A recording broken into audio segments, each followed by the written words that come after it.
3 sharp knocks hit my door like a verdict.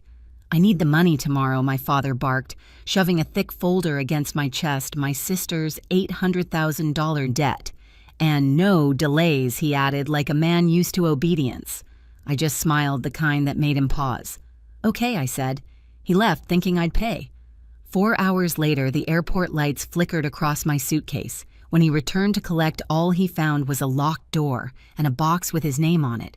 Inside that box was the moment his power finally ended. He just didn't know it yet. My name's Claire Lawson, and the man pounding on my door that night was my father, Edward Lawson. To most people, he's the kind of man who commands a room, polished suit voice, like a closing deal.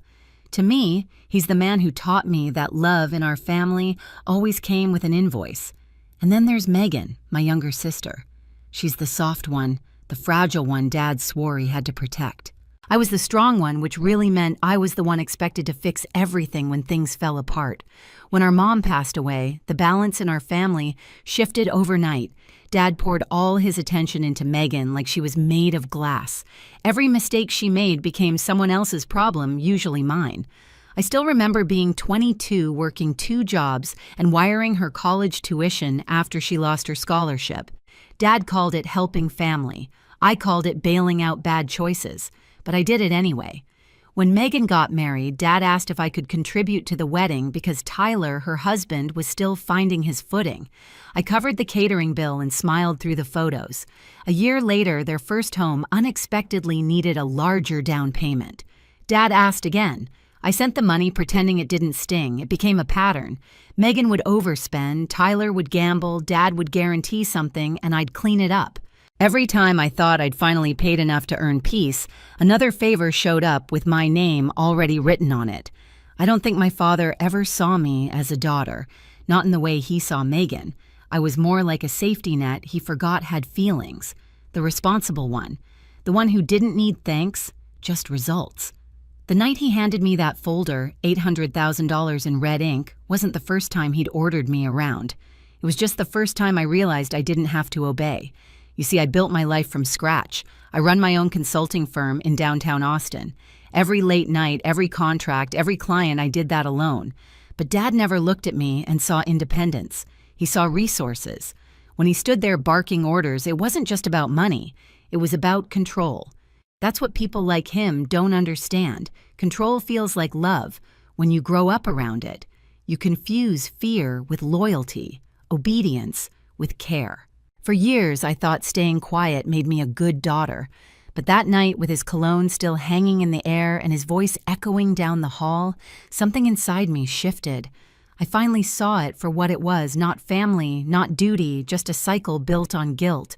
And I knew exactly how to end it. After he left that night, the house felt different. Quieter, but not peaceful, like the air itself was holding its breath, waiting for me to fold the way I always did. The folder sat on my counter, heavy and ugly, still warm from his hands. $800,000. Megan's debt, my father's demand, my silence. I made tea just to have something to do, but my hands wouldn't stop shaking. The steam fogged the marble surface, and for a second, I saw my own reflection, tired, obedient, familiar. I almost laughed. How many times had I stood right there fixing the chaos they created, while pretending I wasn't drowning too? I opened the folder. The first page was Tyler's loan agreement signed by my father as a guarantor. The next few were receipts from Megan's shopping sprees, designer shoes, resort vacations, handbags that cost more than my rent when I was starting out. Near the bottom, Dad's signature appeared again, approving an extension. That was the part that hurt the most. He didn't even hesitate to attach his name to her disaster, and somehow, when it collapsed, I was the one who got the knock on the door.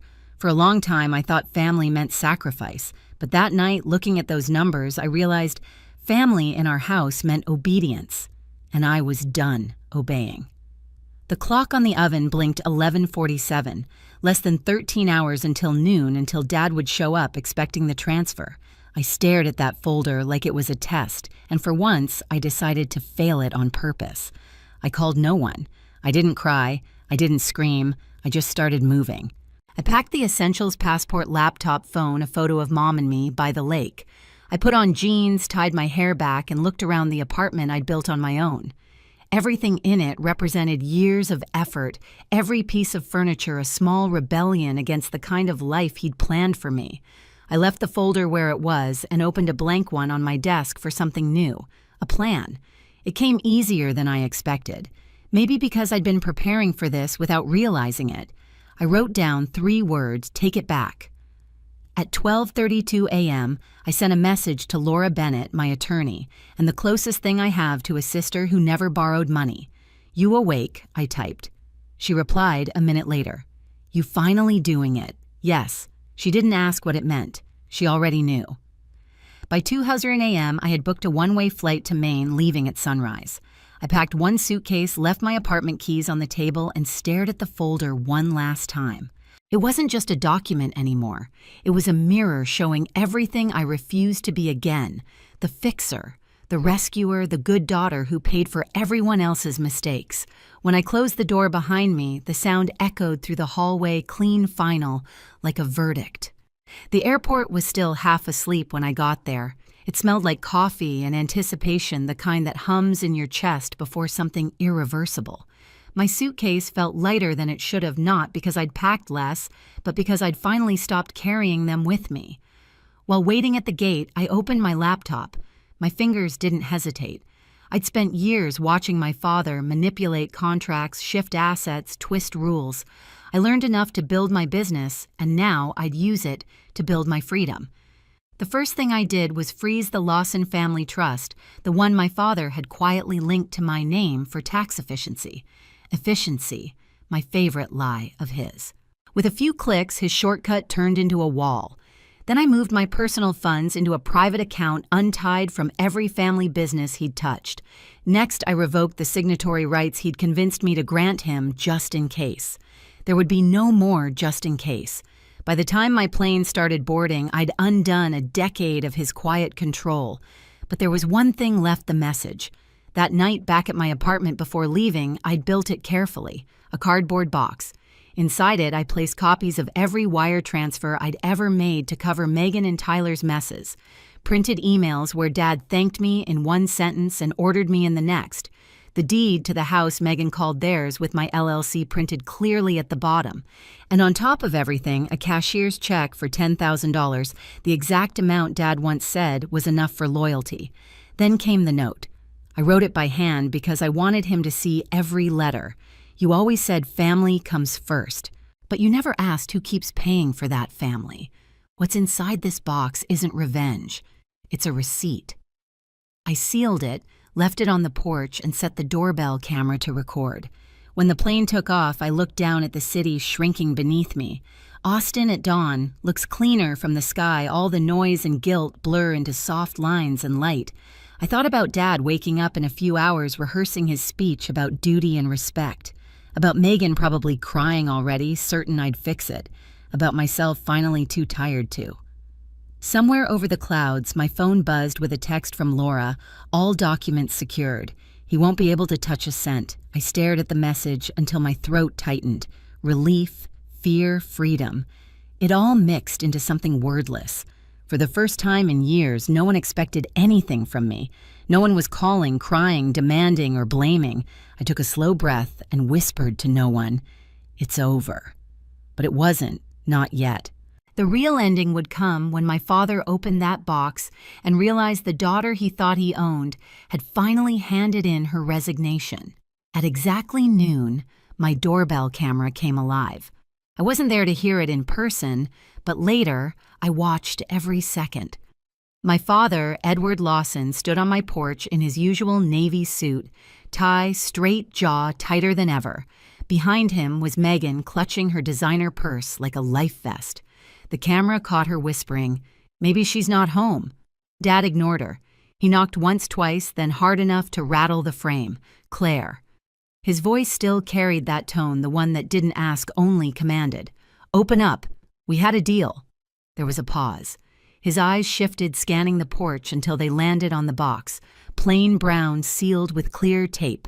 My handwriting on top, Edward Lawson. He frowned, bent down, and picked it up. "What the hell is this?" he muttered. Megan leaned closer. Maybe she left the check inside. He tore the tape open with the impatience of a man who's never been denied anything. Papers spilled out, wire receipts, contracts, copies of deeds, everything I'd ever given up under the banner of family. "What is this?" He barked again, flipping through page after page. His voice started to rise. "Mortgage transfer, Oakline Holdings." "That she put the house in her name." Megan froze. What does that mean? It means he snapped nothing she ever gave us was really a gift. Then he saw the USB drive. Confused, he slid it into the small Bluetooth speaker I'd left beside the box. My voice filled the porch. "Dad, you taught me family comes first, but you never taught me what to do when family uses that love like a contract. What's in this box isn't revenge, it's accountability. You said no delays. So here's your answer. I'm done paying for other people's debts." For a moment, there was silence. Then Megan whispered, "She recorded that Dad didn't answer." He stared at the photo I'd placed on top Mom and me at the lake when I was little, both of us laughing. His hand trembled just a flicker, but enough to show that maybe the invincible Edward Lawson was cracking. Then he shouted not words, just raw noise, the kind that comes when power finally meets its limit. Papers fluttered around him like broken promises. Megan started crying, asking what to do. He didn't answer. He just said, "We lost her," and turned away. That moment, captured on the doorbell camera, became the most peaceful thing I'd ever seen. Not because it was pretty, but because it was proof. Proof that walking away didn't make me cruel. It made me free. 1,400 miles away, sitting in a quiet cafe by the Maine coastline, I watched it all on my phone.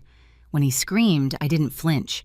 I just whispered to myself, "No, Dad, you didn't lose me. You lost control." A week passed before my phone rang. The number was unfamiliar, but something in me knew. I almost let it go to voicemail, but curiosity or maybe closure won. "Claire," a voice said, soft, unsteady. "My father." Edward Lawson, the man who used to fill every silence with orders, now sounded like he was borrowing air. "I'm not calling for money," he added quickly, almost embarrassed by the need to clarify. "I just need to talk." For a moment, neither of us spoke. I could hear waves outside my window in Maine, gentle and rhythmic, the opposite of him. Finally, I said, "Go ahead." He took a breath that cracked halfway through. "You embarrassed me," he said first. Predictable, sharp. But then his voice dropped lower. "And you were right." I leaned back in my chair. "About what?" "Everything." His words came out heavy. About how I used you, about how I turned love into leverage. I thought I was protecting this family, but really I was just protecting control. It was strange hearing him speak that plainly. The same man who'd once said, "Never show weakness," now sounded human. "Megan's furious," he continued. "She says you betrayed us, but when I asked her who she expected to save her, now she didn't have an answer." I let the silence stretch. "And what did you tell her?" He gave a hollow laugh. "I told her she'd have to learn what saving herself feels like." For the first time, I didn't feel anger. I felt distance. Safe, necessary distance. "Dad," I said quietly, "I didn't want to destroy you. I just couldn't keep being the solution." He was quiet again, then said, "You remind me of your mother, the calm, the quiet strength. I used to hate it because it made me feel small." His voice cracked. "But now I think that's what I was supposed to learn." I closed my eyes. The version of him on the phone wasn't the man who barked orders. It was someone stripped of armor, realizing too late that control doesn't equal love.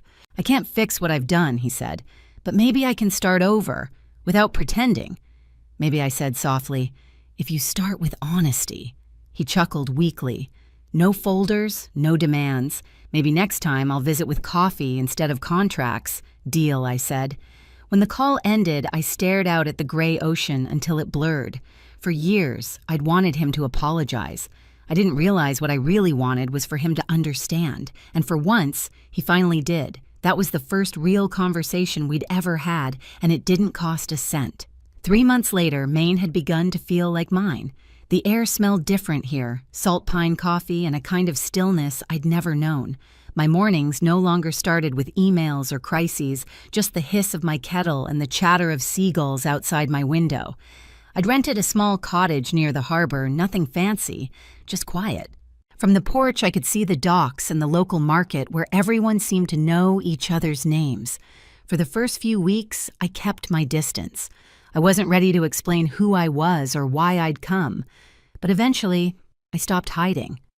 I started volunteering at the community center, teaching basic financial literacy workshops for women.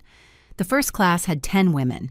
One of them, a grandmother named Ruth, said she'd co-signed a car loan for her son and was now paying it alone.